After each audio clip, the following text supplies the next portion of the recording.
Hey there, this is Rob for RB&D Reviews, and today, a few weeks ago, I reviewed the prequel X-Men First Class, so now what I'm going to be doing is I'm going to be going back and I'm going to be reviewing the first 3 X-Men films, so stay tuned.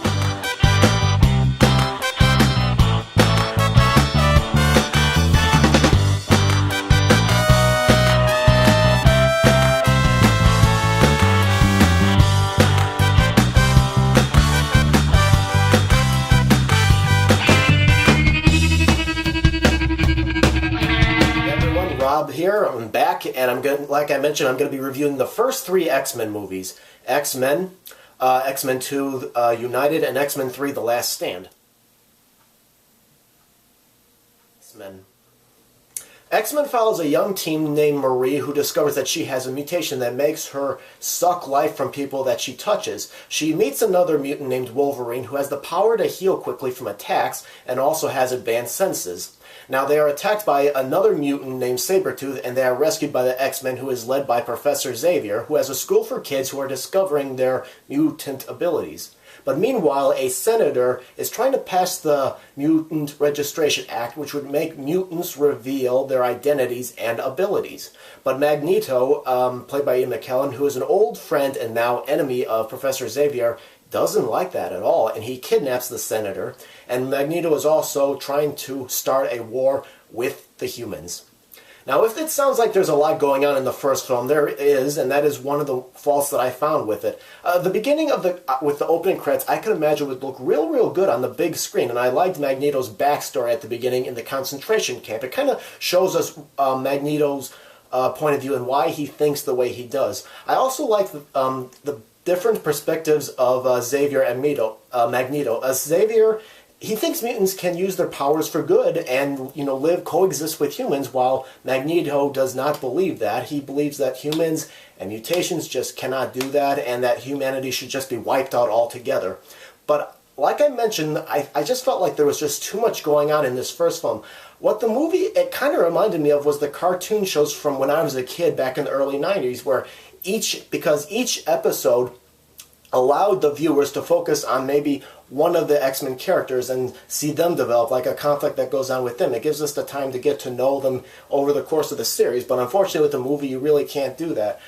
There's a lot of characters, and it's really hard to focus on them. And at first I thought Rogue was Marie, or Rogue as she's goes by, was going to be the character to follow, because somebody that we can associate with. She runs away from home, she ends up running into Wolverine, and maybe perhaps see her go to Xavier School and learn and develop better. But it didn't go that route. After that, after we get Wolverine, then it seems like Wolverine takes over and is the person that we follow. He has to figure out who he is. He doesn't know where he comes from. I mean, it just looked like the movie was just a crash course on all the mutants. But on the other hand, a person who is not familiar with the X-Men characters does need to know what each mutant can do. But I still felt like there was a lack of involvement.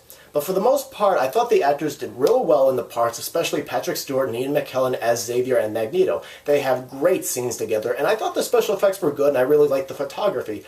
But I did notice some inconsistencies, like in X-Men prequel Wolverine, Sabretooth is Wolverine's half-brother, but here I did not see such a relationship, although there is one scene in this movie where Sabretooth picks up Wolverine's old metal tag when Magneto throws it on the ground. Maybe he picked it up as a sense of nostalgia, but I felt like there was no consistency with that. But then again, this movie came first. Wolverine prequel came much later, so they probably did, like I've mentioned in my X-Men prequel review, with prequels there's a lot of inconsistencies. I also thought that Magneto's hench mutant, Toad, was just stupid. He was just not threatening. The first X-Men movie, wasn't bad, but to me it was just like unfocused, and there was just too much going on. And now we move on to X-Men 2 United, which I thought was a much better film, and I would probably say that it was probably my favorite out of all the X-Men movies. It's about Wolverine who is out trying to find out about his past, but meanwhile the X-Men discover that a government operative named William Stryker, who believes that mutations are a disease, has been extracting information from Magneto, who is now serving time in a plastic prison.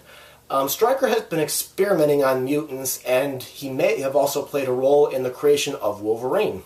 The movie had very good action scenes like in the beginning, and I like that the film's pace is slower and allowed me to admire the locations of the film more, and it was also character driven, allowing the viewers to know more about the characters that we're watching on the screen. And I kind of felt more involved here than in the first time, and I felt like the themes were much better developed here than in the first film. You know, X-Men 2's strong themes include being open about yourself, and that equality and diversity are better. This sequel also did not seem like it was just made just for a quick buck. I felt like an effort was put into it, and I felt like I got the chance to sit down and think a little bit more while watching this movie, much more than the first film. So I definitely think X-Men 2 was much superior. And now we move on to the third X-Men film, X-Men: The Last Stand. It's often called the worst film in the series, and while the film I thought had good, impressive action scenes, what I thought was missing was the better development of inner conflicts of the characters that Bryan Singer brought to the first two movies that this director, Brett Ratner, did not. The movie was also just not as interesting as the first two films. The film deals with the government developing a voluntary cure for mutants, and that does not sit very well with Magneto, and he decides it's now is the time to go and fight the humans. McKellen, I thought, gave a very passionate performance here as Magneto. I think it's because McKellen, he felt like there was a metaphor for the X-Men films where comparing mutations to homosexuality. You know, throughout the movie, we do see something like that. I mean, we see parents turn their kids away because of their mutations. They're made fun of because they're different. And people all protesting with anti-mutant signs all over the place, although by this third film, more people are definitely more opened up. Like, the mutant named Beast, played by Kelsey Grammer, is allowed to serve in the country's government. And the movie seems to go back to a quicker pace that the first film had. And as I mentioned, Ratner, he made the film much more action-oriented, I think. And it's also missing the very moody photography of the first two films that I really, really liked. I also thought, I don't know if I'm an idiot, but I thought when I was watching Xavier explain Jean Grey's Phoenix persona to, I just thought that to be a bit confusing. I had to go back maybe like 4 times and watch Xavier's explanations. If you think that was hard to understand too, let me know. But I did like that we got to explore why a mutant might want the cure. In a way, it kind of, hopefully I can talk about this without going too far into controversy, but it kind of reminded me of the pro-choice versus pro-life thing.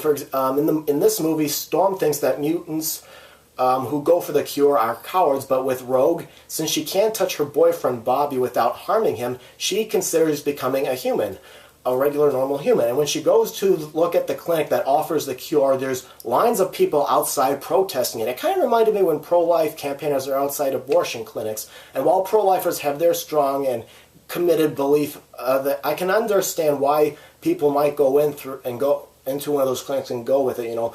But that's what I saw the metaphor with Rogue trying to decide whether she wants to become a mutant or whether she wants to go get a cure and cure herself of her mutation. You know, that's what that kind of reminded me of. So it was very, again, it was like the second film where you got to think a little bit more, but I just felt like X-Men 3 was more of a good action film, but it was just missing better development of inner conflicts. It was a decent movie. Alright, so that's my review of the first 3 X-Men movies. I tried to keep it brief so that this video didn't go on for too long. Go ahead and leave your comments about any of the X-Men movies, and if you want to watch the reviews for X-Men First Class, my review of it, it's currently in the 2011 folder.